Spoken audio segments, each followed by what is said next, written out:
Hello everybody, and welcome back to my Dwarf Fortress Beginner Let's Play. In the last episode, we got the basics of a tavern set up, and we also started kind of prepping stuff for fall. And in this episode, we're going to cover trading. We're also going to try and get some temples up and running. Maybe we can actually make these dwarves a little bit happier in the place that they're staying, and hopefully, if we actually get some trading done, we can sell some stuff to the people who come and visit every fall. So let's dive into our active game, and we are going to jump back once again into Blockade Bolted. If you missed the last 3 episodes, I do recommend that you go back and watch those. And of course, also, if you like the sound of my voice, I do have a podcast, which can be found at halcyonfrequency.com. Link is down in the description. We talk about games and various other things.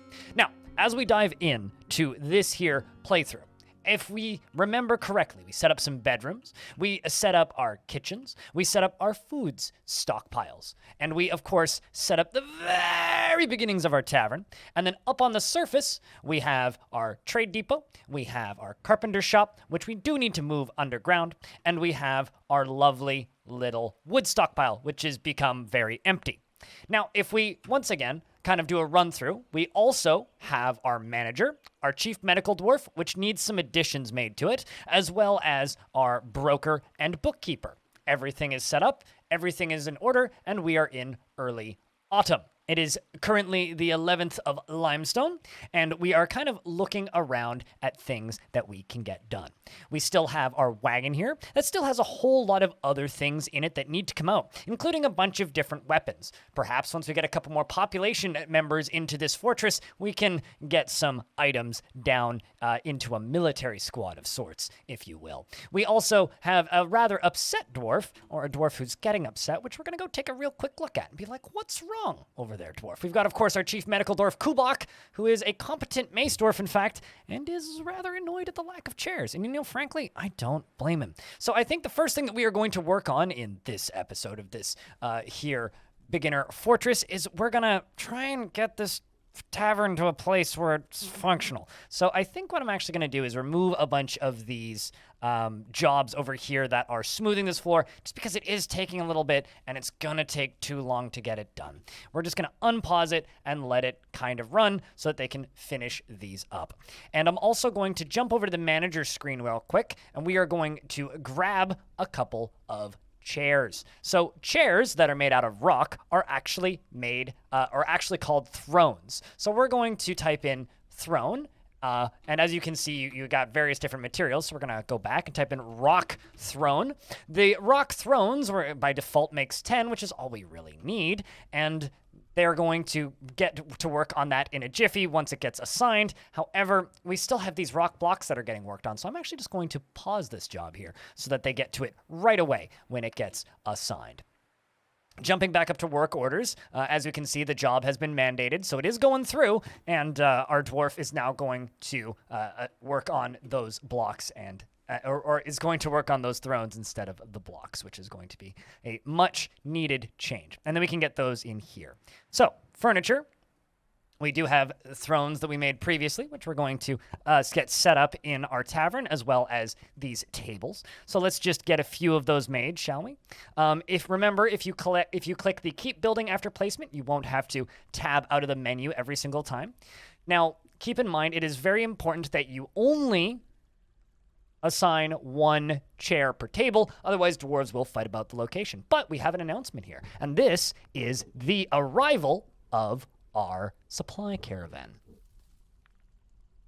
Although it is a grim reminder of the hardships to come, the supply caravan from the Craft of Sieges is a welcome sight. Their eyes are alight with anticipation of inspecting the splendid products of your industrious crafts dwarves. Take a careful stock of their stores, and what these merchants offer might very well be the difference between a prosperous future and a slow, meaningless death. All right, well, that's not threatening in the slightest, but fortunately, we now have the opportunity to trade. So let's pause the game and take stat of what we're doing here. So, traders come off the side of the map, and initially, in the very, very early stages of trading, if I can spot them wherever they've run off to, we can find them via the units menu. They will only bring wagons, and there will only be a couple of them. Here they are. So these traders are our friends from the mountain home, and they come with a bunch of merchants as well as some defense. So if there is scary things on the map, they will fight those off. But maybe do your best to make sure they don't die, because if they do, that could mean bad things for you and your fortress, and they might not come back and visit for a while, or bring way less when they do visit the next time, and maybe a suboptimal situation. So as they move onto the onto the map here, we're going to have to trade with them. And it looks like there goes the outpost liaison, who's going to go have a meeting with our expedition leader. We're going to have to trade with them. And this means we're going to need to bring items to the trading depot, which is right up here. Now, the way we're going to do this is we are going to select the trading depot, okay? Now, we're going to see several different options here, but currently our expedition leader is conducting a meeting with the outpost liaison, so we're just going to leave that be for the time being. We're going to click Move Items to from Depot. Now, this button gives us our inventory, right? The closest thing currently is an anvil. It's based on distance, and we are going to type in minecart. As you remember earlier, that was our main trading attempt. Now, they are separated by material, so we can just simply go up to the top here and minimize a bunch of these and just go minecart, minecart, minecart, minecart, minecart. Now, if we trade too much of the same item every year, the value will go down. We'll eventually flood the market, if you will. And you should do your best to try and sell them the thing that they request, which I will show you in a second, because we're going to see that. So we can just close out of that menu now, that's fine. And you'll see our dwarves book it upstairs as fast as possible and bringing those minecarts over to the stockpile. And you can actually see them popping up here on the side, right there on the edge. A lovely little detail as far as I'm concerned. Now, the next thing we need to do here is we see this diplomacy button has popped up. Now, this is an important button. We got to click it. So we're going to click it. And this is where we read the descriptions, or not the description, the discussions between our outpost liaison and our expedition leader. Once you have a bigger fortress, they'll speak with whoever the highest ranking official is. So if you have a mayor, they'll speak with the mayor. If you have a king, they'll speak with the king. If you have a baron, they'll speak with the baron. If you have a queen, they'll speak with the queen, etc. Now, the expedition leader says, I am Ditan Konosolil. It might be fun to write that name down and look them up in legends in the future. Just because this is our expedition leader, right? And they're meeting with the outpost liaison, Udil Luket Tomos. So you might want to write that name down and look them up later, because, you know, good stories and legends sometimes come out of expedition leaders. And good stories also come out of outpost liaisons. And they say, I'm your liaison from the mountain homes. Let's discuss your situation. There is much to share. Information has been added to the civilization and world info. So you might look at that and go, what's that? So this is exposing information in the rumors screen on the world map. So if I go over to the world map for a second, and I go over to news and rumors, and I center on fort, would you look at that? There's stuff happening.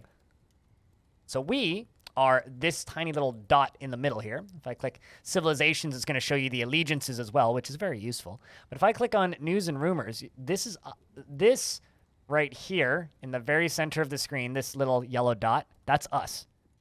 So our faction appears to be attacking people. Look at this.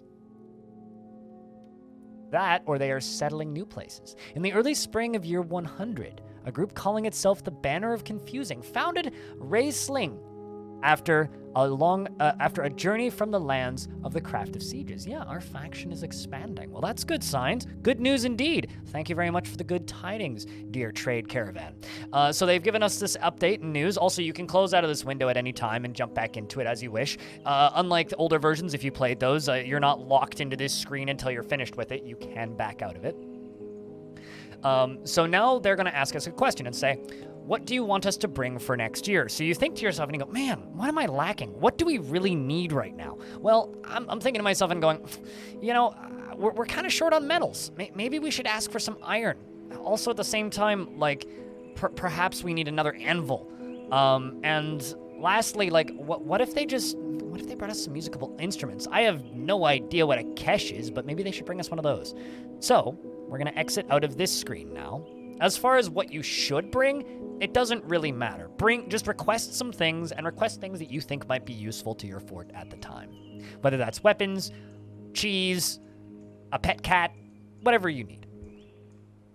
And Udil says, well then, we have finalized the import agreement. Feel free to go over the documents. Iron bars have been requested, and they will charge 203%. If we request them repeatedly, they will slowly charge more. Iron anvils requested, priced at 203%. And we also requested a cash price, 207%.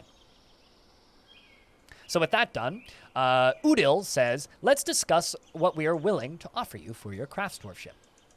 We need ammunition. Ammunition is expected, all right? So they want ammo, which means they want like bolts, which we can make out of wood. We can make out of metal. So we should try and make some wooden bolts for them next year, I think. Maybe we can queue up a job of those soon. And if you are able to provide some, the caravan will offer 189% value. That's actually not a bad increase, considering stuff like ammunition normally sells quite well anyway. And the export agreement only applies to trades next year. And if you forget what this is, don't panic. I will show you a way to remind yourself of it. So, before we do the actual trade itself, if you forget what they've asked for, click on this button down here, the world map, which is hotkey Y. Whoops. And then when you have that, hit center on fort. And then you can hit civilizations, which will show the civs, and go to your own faction. So this is site government. Go to your home faction. And this is what they've requested. So we've requested iron bars and iron anvils and a cache, and they requested ammunition, which was agreed in year 100. So if you forget what that is, you can check this. Also, you can check your lifetime imports and your lifetime's offerings. Note to self and a pro tip, if you want to get the king or become the mountain home, you do have to offer things to the mountain home. So you have to give them stuff for free, which I will show you how to do as well during this trading session. So we are going to request trader at depot, who's no longer busy. He's no longer in a meeting. He's now free to work. So trader's been requested, and we have 37 items that we are waiting to bring to the trade depot. So we're going to wait for that number to count down to 0. And we're also going to wait for our trader to arrive. You know when they're there because the button goes white instead of like that kind of gray color that is normally. Or like slightly off gray color. We're just going to wait a little bit. Doop, doop, doop. You got all the time in the world, really. You're going to just sit here and wait, chill out. And while we're waiting, look, some migrants arrived. Have a peek at that. How many dwarves are we up to now? 11, it looks like? Yeah, we got 2 new arrivals. Welcome to the fortress, Cog and Fath. Ooh, Fath is legendary. They're flashing. Look at that. What are you a legendary in? Let's check your skills. You're an adequate planter. Interesting. Competent spear dwarf. Useful. And you're a legendary tracker. Well, that's something. They know a musical form and a dance. Well, don't mind if I do, dwarf. I think that we're going to have to make this legendary tracker here a militia commander. Because, like I said, we're going to need to do military, and I think we'll probably do that in the next episode. But, Fath, where did you go down here? Fath the Planter. There you go. You get to be our militia commander. We'll work with you in a little bit. Very important thing to assign. Once again, that's the noble screen by pressing N and then militia commander. Now, we are going to select the trade depot again as the dwarves run back and forth, back and forth. Look at the cats running by. We also need to make sure they didn't bring too many livestock. There might be like 15 cattle in my tavern at this point. All right, down to 2, down to 1. They probably didn't bring 15. And then we're going to click trade. Now, the game does pause while you're trading, so you don't need to worry about that. And like I said, we brought minecarts. So the problem with minecarts is they are quite heavy. So if I were to trade all of these, it's too heavy. But fortunately, their items are heavy too. So if I'm trading them a bunch of wealth and weight, which is the white number down here, fortunately, they're not going to run into too many problems. So if we look at this real quick, we go, okay, so we got apricot wood minecart. Okay, we got lots of apricot wood minecart. Good. We also have the value that we are trading. So this is all of the stuff that we are selling them, trade or profit, and then value is what we're getting back. We can mark all of their stuff or unmark all. We can also mark all of our stuff or unmark all. And then there's this nifty little button here. So remember how I said value? Offer as gift gives them the item for free. So it's going straight to the mountain home and they say, thank you. We'll see to it the leader gets this offering. I hope that they enjoy the gift of a glorious minecart. And then another button that's useful to know is this one, seize. Now you'll see it's grayed out. Now there's a reason for that. It's grayed out because this is my own faction. They really don't want you seizing stuff from your own faction. So just maybe don't click that button. But maybe if you want to be a big baddie, click that button. So let's see if we can sell this stuff to them. Do they have anything that's heavy that's useful to us? A couple of pro tips I'm going to throw out real quick, rapid fire, is for strange moods. It's a good idea to have at least a little bit of every fabric. So we're going to buy a couple fabric bins here. Maybe not all of them, which is what I just selected. Just like one or two.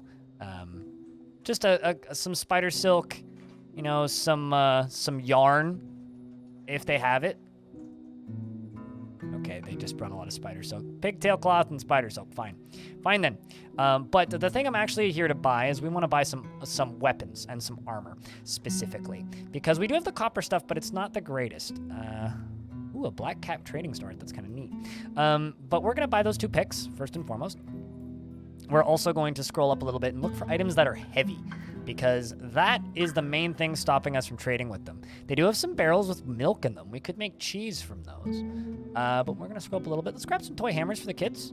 And then just load all of this stuff down and just grab weapons. So fortunately, trading is a lot faster because you can just like straight up close stuff like this. I'm noticing that those platinum bars are really heavy, so we can actually just buy that.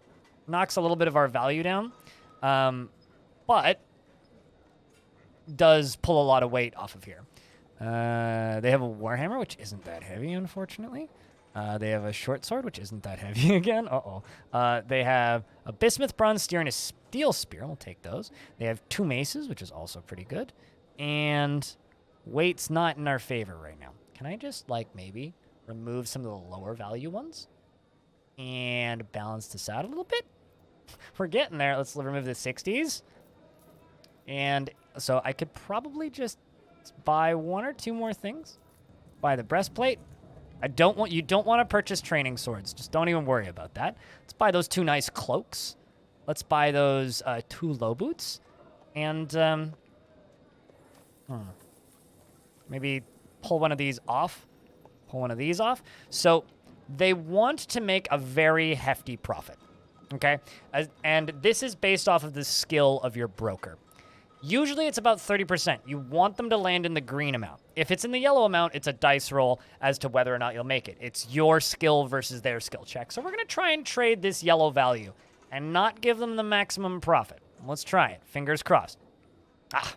They refuse. Now, don't click that button too many times, because if you do, you might just get them walking away and refusing to trade with you, and that is bad. You don't want that. So let's not trade those maces. Give them a better profit. It's still enough weight that they can leave, and try that. Wonderful. Thank you for your business, they say. Excellent. Good doing business with you, Mountain Home. Now that that is finished, I did say at the beginning that we were going to work on temples. So I think that's the next thing that we're going to try and do. But before we do temples, we're going to get a very basic squad going with these new weapons. I'm just going to really quick open up the digging menu. And if you look at this, if you click this little arrow here, you can actually prioritize digging at a higher level. But we don't need to do that because we don't have any other big jobs going on right now. So we're just going to real quick put a little room right here by our front entrance and just let them dig that out.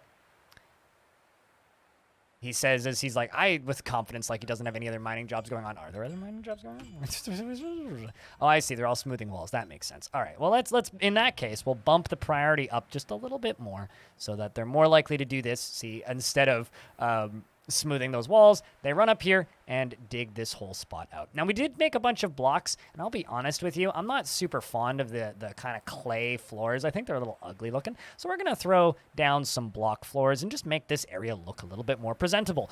Much better for a kind of a dwarfy feeling, especially with that sand. Gosh, we can do better than that.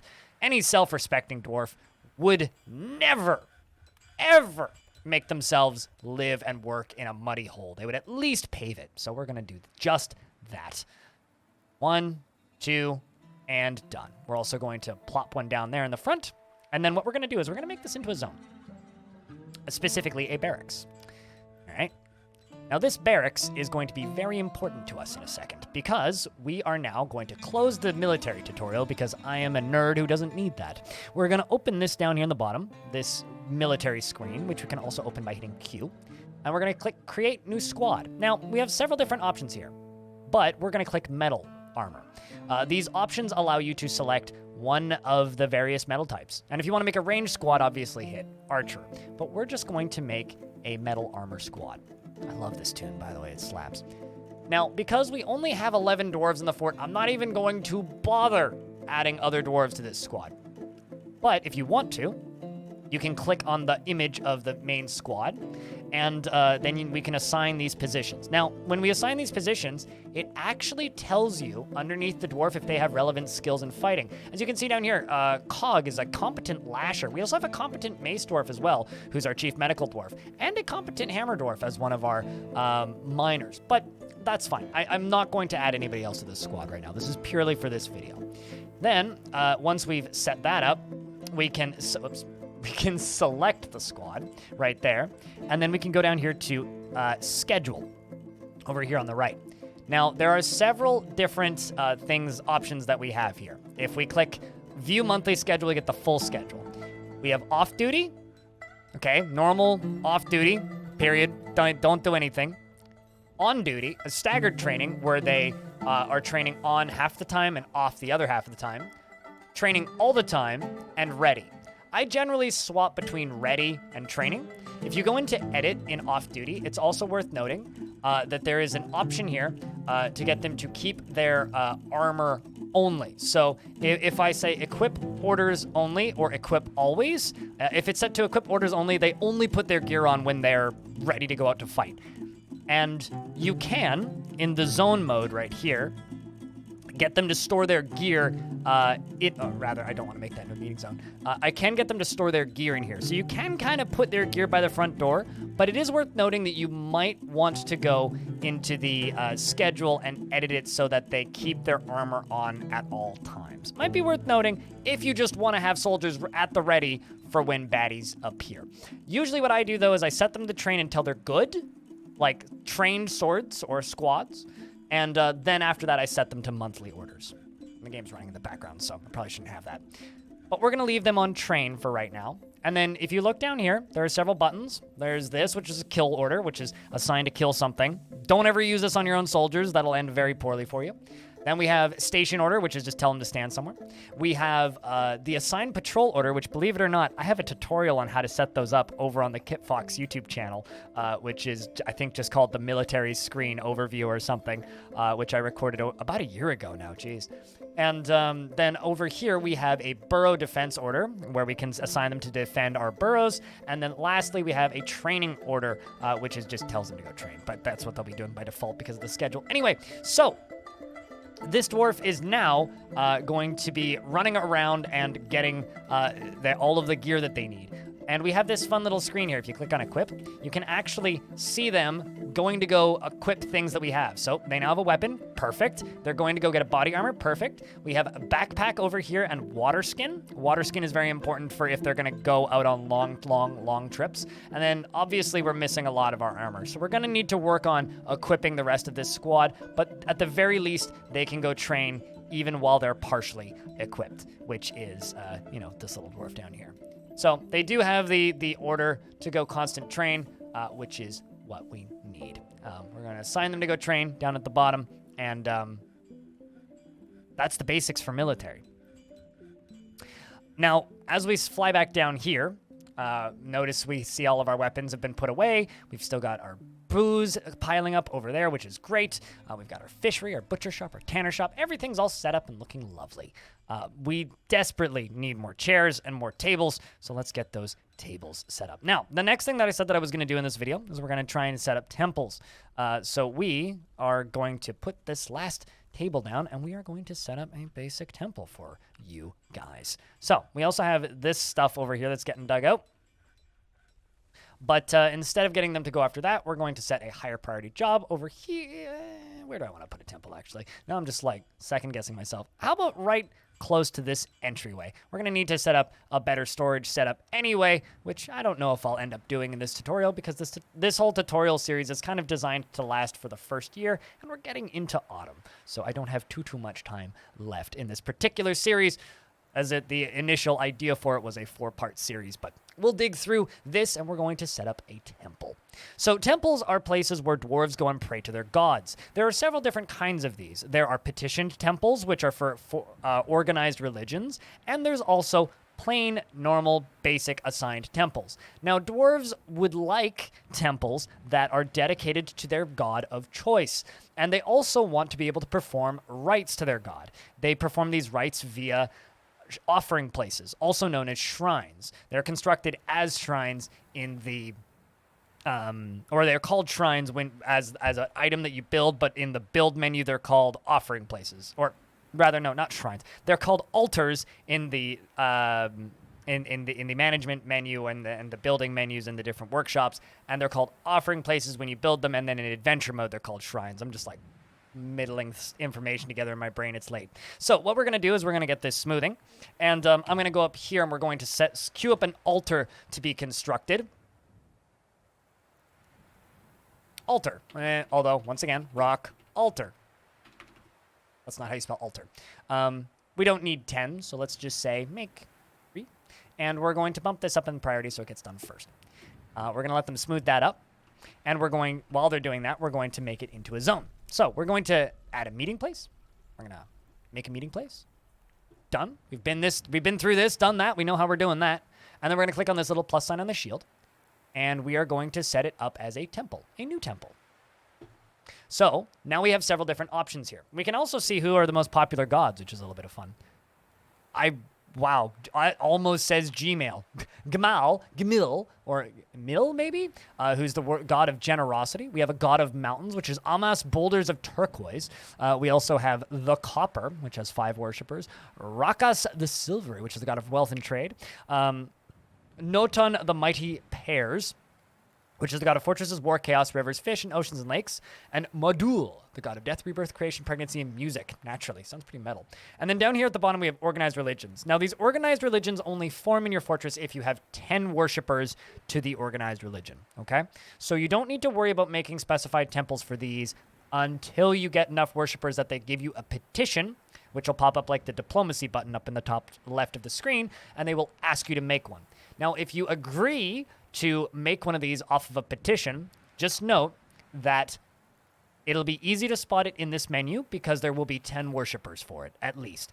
And if you already have one, you can, of course, go check which ones you need. And then at that point, you need to make sure the room has 2,000 value. But because I don't have a huge number of worshippers for any of these gods, what I could do is I could maybe make one for the Copper, one for Amas, and one for Rakas, because they're all super popular, or we could just make a generic one for everybody, which is what we're going to do here.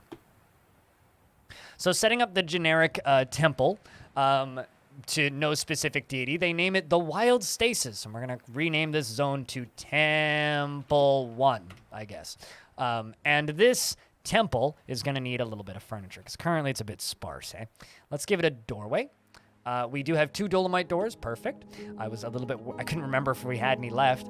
And then we're going to go over to furniture. And as I said, offering place. So these ornamental objects increase the value of rooms in which they are placed in. An offering place object must be made before it can be placed. And we're going to chuck this into the temple so that they can perform their rites, or if you wish. And then lastly, we could throw some statues in here if we had some. We could throw some more chairs. We could throw beds. We could put other things in there.